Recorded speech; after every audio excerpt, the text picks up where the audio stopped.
मराठा सेवा संघाच्या तालुकाध्यक्षावर अवैध धंद्यांचे आरोप, आंदोलनाचा इशारा.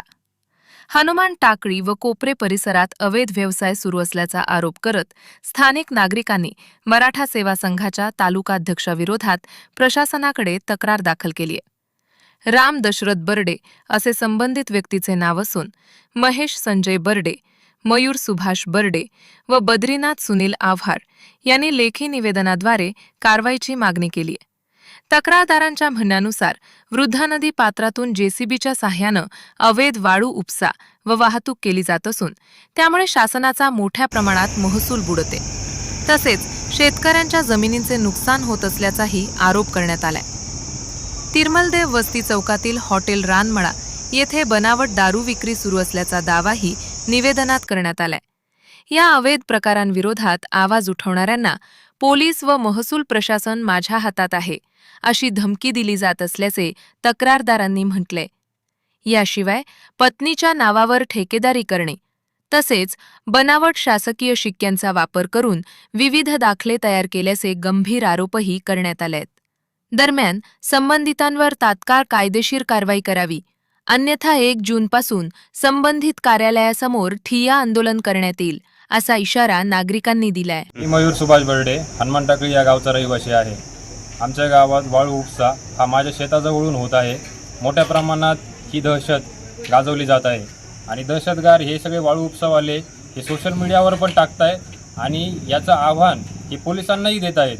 यांना काही बोलताना हे आपल्याला सरळ सांगतायत की कितीही काही झालं तर पोलीस माझं काही वाकडं करू शकत नाही. याचे आम्ही लेखी पोलिसांनाही दिलेलं आहे, तहसीलदारकडे पण दिलेलं आहे आणि आम्ही हे प्रांत ऑफिसला पण दिलेलं आहे.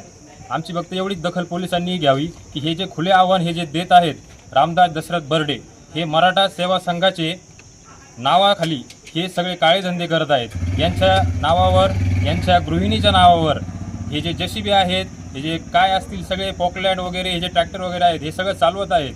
त्याचसोबत यांनी दारू विक्री ही सुद्धा गावात चालू केली आहे. याच्यावर महिलांनी मागच्या काही वर्षांमध्ये कित्येक वेळा उपोषण केलेले आहेत, पण याचीही त्यांनी दखल घेतलेली नाही आहे आणि गावामध्ये सर्व सगळ्या कामामध्ये हा उपोषण करतोय फक्त आणि फक्त याला काम न मिळाल्यामुळे. यामध्ये गावाची प्रगती थोड्याही अर्थाने होत नाही आहे आणि मी हा आव्हान पोलिसांनाही करतोय आणि याची दखल मी वरतीपर्यंतही देणार आहे. कृपया याची दखल पोलिसांनीही घ्यावी, प्रांतांनीही घ्यावी आणि तहसीलदार यांनीही घ्यावी. आम्हाला तिथं स्पॉटवरच त्यांना पकडायची ही गरज त्यांनी भासून द्यावी नाही.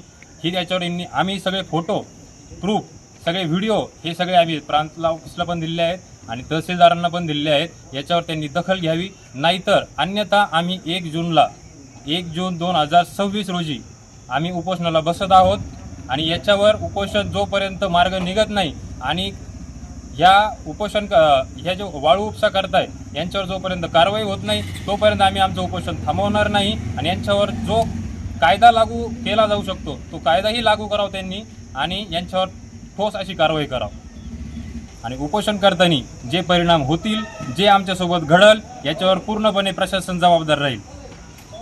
रामदास दशरथ बर्डे याने गेल्या काही वर्षांमध्ये कोट्यावधीची वाळू उपसा करून तुम्ही जसे फोटोमध्ये पाहू शकता रस्त्याची हालत काय केलेली आहे त्यांनी. जवखेडे हनुमान टाकळी या रस्त्याची असो, कोपरे, हनुमान टाकळी आणि जवखेडे या तिन्ही गावाला यांचा त्रास आहे वाळू उपसावाल्यांचा.